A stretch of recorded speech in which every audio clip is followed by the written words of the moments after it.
بسم اللہ الرحمن الرحیم۔ ایک دن حضور نبی کریم صلی اللہ علیہ وسلم مسجد میں تشریف فرمائے تھے اور چاروں طرف صحابہ اکرام رضی اللہ تعالیٰ عنہ بھی موجود تھے۔ اتنے میں ایک بوڑھا شخص آیا جس کے کپڑوں میں پہندے لگے تھے۔ جب نبی آپ صلی اللہ علیہ وسلم نے اس سے دیکھا تو آپ اپنی جگہ سے اٹھے اور اس کے پاس آئے اور پوچھا، تمہاری کیا حاجت ہے؟ بوڑھے شخص نے آہستہ سے کہا، یا رسول اللہ صلی اللہ علیہ وسلم، میں ایک پریشان حال فقیر ہوں اور بھوکا ہوں، برائے مہربانی مجھے کچھ کھانے کو دے دیجیے، میرے پاس کپڑے نہیں ہیں، خدا را میرے کچھ مدد کیجیے۔ حضور صلی اللہ علیہ وسلم نے فرمایا، میرے پاس تو کچھ نہیں، لیکن میں تمہاری رہنمائی کر دیتا ہوں، وہاں سے تم خالی ہاتھ واپس نہیں آؤ گے۔ جاؤ فاطمہ رضی اللہ تعالیٰ عنہا پر، وہاں تمہیں کچھ مل جائے گا۔ وہ بوڑھا شخص آیا اور آ کر اپنی حاجت بیان کی۔ حضرت فاطمہ الزہرا رضی اللہ تعالیٰ عنہا نے فرمایا، ابھی ہمارے گھر میں بھی اس وقت اس گلبند ہار کے علاوہ کچھ نہیں ہے۔ اور پھر آپ صلی اللہ علیہ وسلم نے اسے وہ گلبند دیتے ہوئے فرمایا، اسے بیچ ڈالو، انشاءاللہ تمہاری مشکل دور ہو جائے گی۔ فقیر گلبند لے کر مسجد آیا اور دیکھا کہ نبی کریم صلی اللہ علیہ وسلم ابھی اپنے صحابہ کے پاس تشریف فرمائے ہیں۔ اس نے آ کر کہا، یا رسول اللہ صلی اللہ علیہ وسلم، آپ کی پیاری بیٹی نے مجھے یہ ہار عنایت فرمایا ہے تاکہ میں اس سے اپنی مشکل دور کر سکوں۔ یہ دیکھ کر حضور صلی اللہ علیہ وسلم کی آنکھوں میں خوشی سے آنسو نکل آئے۔ حضرت عمار بن یاسر رضی اللہ تعالیٰ عنہ نے کہا، یا رسول اللہ صلی اللہ علیہ وسلم، اگر آپ اجازت مرحمت فرمائیں تو میں یہ ہار خرید لوں؟ حضور صلی اللہ علیہ وسلم نے فرمایا، جو بھی اسے خریدے اللہ اس سے راضی ہو۔ عمار بن یاسر رضی اللہ تعالیٰ عنہ نے اس بوڑھے سے کہا، یہ ہار کتنے کا دو گے؟ اس نے کہا، اتنا کھانا دو کہ میرا پیٹ بھر جائے، ایک مناسب پہننے کے لیے لباس دے دو اور مجھے گھر پہنچنے تک کے لیے درہم دے دو، یہ ہار لے لو۔ حضرت عمار بن یاسر رضی اللہ تعالیٰ عنہ نے کہا، ٹھیک ہے، میں تمہیں غذا، لباس، سواری اور درہم دیتا ہوں۔ یہ کہہ کر حضرت عمار رضی اللہ تعالیٰ عنہ نے اس بوڑھے کو غذا، لباس، سواری اور 20 درہم دیے اور انہوں نے اسے لے کر اپنے غلام کو دیا اور کہا، جاؤ یہ ہار حضرت صلی اللہ علیہ وسلم کی خدمت میں پیش کرو، اور میں تمہیں بھی حضور صلی اللہ علیہ وسلم کی خدمت میں پیش کیا۔ حضور نبی کریم صلی اللہ علیہ وسلم نے غلام اور ہار لے کر دونوں کو حضرت فاطمہ الزہرا رضی اللہ تعالیٰ عنہا کو بھیج دیا۔ غلام حضرت فاطمہ رضی اللہ تعالیٰ عنہا کی خدمت میں پہنچا تو آپ رضی اللہ تعالیٰ عنہا نے اس سے ہار لے کر فرمایا، جاؤ میں نے بھی تمہیں رائے خدا میں آزاد کیا۔ غلام یہ سن کر بہت خوش ہوا اور ہنسنے لگا۔ حضرت فاطمہ رضی اللہ تعالیٰ عنہا نے اس سے پوچھا، تم ہنس کیوں رہے ہو؟ اس نے جواب دیا، اے دختر پیغمبر، یہ کتنا بابرکت ہار ہے، اسے بھوکے کو کھانا کھلایا، ضرورت مند کو لباس بنایا، فقیر کو مالدار بنایا، پیادے کو سواری عطا کر دی، ایک غلام کو آزاد کر دیا اور پھر آخرکار اپنے مالک کے پاس واپس پہنچ گیا۔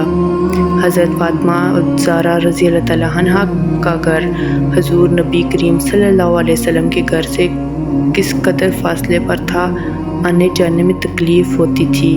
ایک دن نبی کریم صلی اللہ علیہ وسلم نے حضرت فاطمہ الزہرا رضی اللہ تعالیٰ عنہا سے فرمایا، بیٹی مجھے اکثر تمہیں دیکھنے کے لیے آنا پڑتا ہے، میں چاہتا ہوں تم اپنے قریب بلا لو۔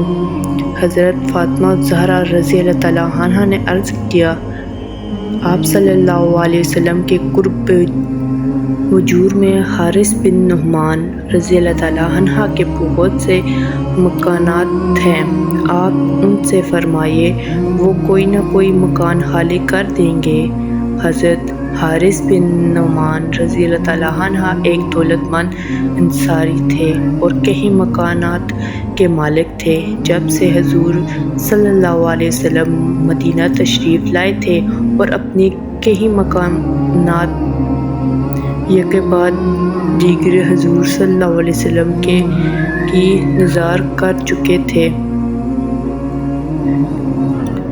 جب حضرت فاطمہ زہرا رضی اللہ تعالیٰ عنہ نے حارث بن نعمان رضی اللہ تعالیٰ عنہ کے مکان کے لیے حضور صلی اللہ علیہ وسلم سے التماس کی تو آپ صلی اللہ علیہ وسلم نے فرمایا، میری لحم جگر حارث بن نعمان سے اب کوئی مکان مانگتے ہوئے مجھے شرم آتی ہے، کیونکہ وہ پہلے ہی اللہ اور اللہ کے رسول کی خوشنودی کے لیے کئی مکان دے چکے ہیں۔ حضرت فاطمہ رضی اللہ تعالیٰ عنہ خاموش ہو گئے۔ ہوتے ہوتے یہ خبر حضرت حارث بن نعمان رضی اللہ تعالیٰ عنہ تک پہنچ گئی کہ حضور صلی اللہ علیہ وسلم حضرت فاطمہ زہرا رضی اللہ تعالیٰ عنہ کو اپنے قریب بلانا چاہتے ہیں، لیکن مکان نہیں مل رہا۔ وہ فوراً حضور صلی اللہ علیہ وسلم کی خدمت میں حاضر ہوئے اور عرض کیا، یا رسول اللہ صلی اللہ علیہ وسلم، آپ فاطمہ زہرا رضی اللہ تعالیٰ عنہ کو کسی قریبی مکان میں لانا چاہتے ہیں؟ یہ مکان جو آپ صلی اللہ علیہ وسلم کے متصل ہے میں خالی کر دیتا ہوں، آپ حضرت فاطمہ رضی اللہ تعالیٰ عنہ کو بلا لیجئے۔ ہے میرے آقا، میری جان و مال حضور صلی اللہ علیہ وسلم پر قربان ہے۔ اللہ کی قسم، جو چیز حضور صلی اللہ علیہ وسلم مجھ سے لیں گے، مجھے اس کا حضور صلی اللہ علیہ وسلم کے پاس رہنا زیادہ محبوب ہوگا بہ نسبت اس کے میرے پاس رہے۔ حضور صلی اللہ علیہ وسلم نے فرمایا، تم سچ کہتے ہو، اللہ تعالیٰ تمہیں خیر و برکت دے۔ اس کے بعد آپ صلی اللہ علیہ وسلم نے حضرت فاطمہ رضی اللہ تعالیٰ عنہ اور حضرت علی رضی اللہ تعالیٰ عنہ کو حارث بن نعمان رضی اللہ تعالیٰ عنہ کے مکان میں منتقل کر لیا۔ ایک مرتبہ حضرت علی رضی اللہ تعالیٰ عنہ کے ہاں ایک مہمان آیا، انہوں نے اس کے لیے کھانا تیار کیا۔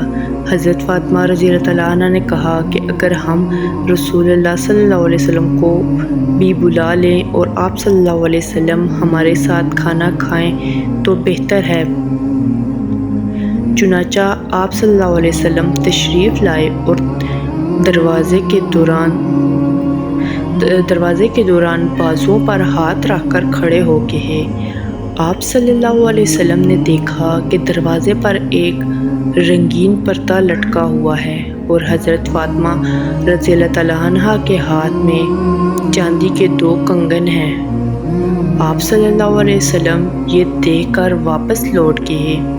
حضرت فاطمہ زہرا رضی اللہ تعالیٰ عنہ بہت دلگیری ہوئیں اور رونے لگیں۔ اتنے میں حضور صلی اللہ علیہ وسلم کے غلام حضرت رافعہ رضی اللہ تعالیٰ عنہ پہنچ گئے۔ رونے کا سبب پوچھا۔ حضرت فاطمہ رضی اللہ تعالیٰ عنہ نے ماجرا سنایا تو بولے، حضور صلی اللہ علیہ وسلم نے پردے اور کنگن کو ناپسند فرمایا ہے۔ حضرت فاطمہ زہرا رضی اللہ تعالیٰ عنہ نے دونوں چیزوں کو فوراً حضور صلی اللہ علیہ وسلم کی خدمت میں بھیج دیا اور کہلا بھیجا، میں نے انہیں راہ خدا میں دے دیا۔ حضور صلی اللہ علیہ وسلم بہت خوش ہوئے، اپنی بچی کے حق میں دعا خیر برکت مانگی اور اسے اشیاء کو بیچ کر قیمت اصحاب صفا کے اخراجات میں صرف کر دی۔ ایک شخص حضور نبی کریم صلی اللہ علیہ وسلم کی خدمت میں حاضر ہوا اور اس نے اپنے باپ کی شکایت کی کہ یا رسول اللہ صلی اللہ علیہ وسلم، میرا باپ مجھ سے پوچھتا نہیں اور میرا سارا مال خرچ کر دیتا ہے۔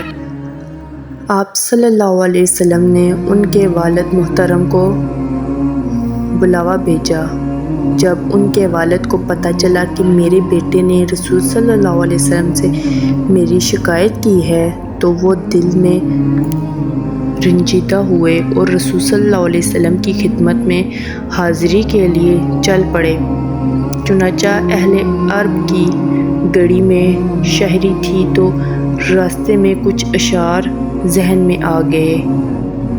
ادھر برگاہ رسالت میں ان کے پہنچنے سے پہلے حضرت جبرائیل علیہ السلام آپ صلی اللہ علیہ وسلم کی خدمت میں حاضر ہوئے اور آپ صلی اللہ علیہ وسلم سے فرمایا کہ میں اللہ تبارک تعالیٰ نے فرمایا کہ ان کا معاملہ بعد میں سنیے گا، پہلے وہ اشعار سنیے جو وہ راستے میں سوچتے ہوئے آ رہے ہیں۔ جب وہ رسول صلی اللہ علیہ وسلم کی خدمت میں حاضر ہوئے تو آپ صلی اللہ علیہ وسلم نے فرمایا کہ آپ کا مسئلہ بعد میں سنا جائے گا، پہلے وہ اشعار تو سنائے جو آپ ابھی سوچتے ہوئے آئے ہیں۔ ناظرین، وہ بہت مخلص صحابی تھے۔ یہ سن کر وہ رونے لگے۔ یہ سوچ کر وہ اشعار بھی محض سوچتے تھے اور میری زبان سے ادا بھی نہیں ہوئے تھے، ابھی میرے اپنے کان نے بھی انہیں نہیں سنا تھا، لیکن آپ صلی اللہ علیہ وسلم کے رب نے وہ بھی سن لیے اور آپ صلی اللہ علیہ وسلم کو بتا بھی دیا۔ آپ صلی اللہ علیہ وسلم نے اس شخص سے فرمایا کہ وہ کیا اشعار تھے، ہمیں بھی سنائیے۔ ان صحابی رسول صلی اللہ علیہ وسلم نے اشعار پڑھنا شروع کیے۔ آپ کو ان کا آسان ترجمہ بتانے کی کوشش کرتے ہیں، کیونکہ جو اشعار تھے وہ جس اعلیٰ پائے گئے تھے وہ جذبات کی کیفیت تھی۔ اس کے صحیح ترجمے اردو میں مشکل ہیں۔ بہرحال اشعار کی کچھ اس طرح سے تھے: ہے میرے بیٹے، جس دن تو پیدا ہوا ہماری محنت کے دن تبھی سے شروع ہوئے۔ تو روتا تو ہم سو نہیں سکتے تھے، تو نہ کھاتا تو ہم کھا نہیں سکتے تھے، احتیاط کرتے تھے کہ وہ بیمار نہ ہو جائے، تجھے کچھ ہو نہ جائے، کہیں تو مر نہ جائے، حالانکہ ہم جانتے تھے کہ موت اور چیز ہوتی ہے اور بیماری اور چیز۔ پھر تجھے گرمی سے بچانے کے لیے محنت کرتا رہا تاکہ تجھے ٹھنڈی چھاؤں مل جائے، جو کمایا تیرے لیے، جو بچایا تیرے لیے، تیری جوانی کے خواب دیکھنے کے لیے اتنی محنت کی کہ میری ہڈیاں کمزور ہو گئیں اور تو کڑیل جوان ہو گیا۔ پھر مجھ پر خزانے نے ڈیرے ڈال دیے اور تجھ پر بہادری آ گئی، میں جھک گیا اور تو سیدھا ہو گیا، میری خواہش پوری ہوئی کہ تو برا ہو گیا۔ چل، اپنی زندگی کے آخری دن تیری چھاؤں میں بیٹھ کر گزاروں گا، مگر یہ کیا، تیرے تو تیور ہی بدل گئے، تیری آنکھیں ماتھے پر چڑھ گئیں، تو بات ایسے کرتا ہے جیسے میں تیرا غلام ہوں۔ پھر میں نے اپنی ساری محنت کو جھٹلا دیا کہ میں تیرا باپ نہیں، نوکر ہوں۔ نوکر کو بھی 2 وقت کی روٹی مل جاتی تو نوکری سمجھ کر ہی مجھے روٹی دے دیا کر۔ یہ شعر سنتے سنتے جب ان کی نظر رسول صلی اللہ علیہ وسلم کے چہرے مبارک پر پڑی تو دیکھ کر آپ رسول صلی اللہ علیہ وسلم رو رہے ہیں۔ آپ اتنا روئے کہ داڑھی مبارک بھیگ گئی۔ آپ صلی اللہ علیہ وسلم جلال میں اٹھ کر کھڑے ہوئے اور اس کے بیٹے کا گربان پکڑ کر 3 مرتبہ ارشاد فرمایا کہ تو اور تیرا سب کچھ تیرے باپ کا ہے، تو اور تیرا سب کچھ تیرے باپ کا ہے، تو اور تیرا سب کچھ تیرے باپ کا ہے۔ اللہ پاک ہمیں والدین کے ساتھ نیک سلوک کرنے اور ان کے حق ادا کرنے کی توفیق عطا فرمائے، اور جن کے والدین اس دنیا فانی سے رخصت ہو گئے ان سب کو جنت الفردوس میں بلند مرتبہ عطا فرمائے۔ میرے بہن بھائیوں اور دوستوں، زندہ ہے تو قدر کرو ورنہ کل کو پچھتاؤ گے، اللہ واغ کچھ نہیں ہوگا۔ تم سوچو گے کہ کاش ہم اپنے ماں باپ کی قدر کرتے، کل کو تمہاری اولاد بھی پیدا ہوگی اور تمہارے ساتھ اور وہ ویسا ہی سلوک کرے گی جیسا تم نے اپنے ماں باپ کے ساتھ کیا تھا۔ اللہ اکبر۔ اللہ پاک ہم بہتر عمل کرنے کی توفیق عطا فرمائے۔ اللہ پاک ہمیں دین کی مکمل سمجھ نصیب فرمائے، آمین یا رب العالمین۔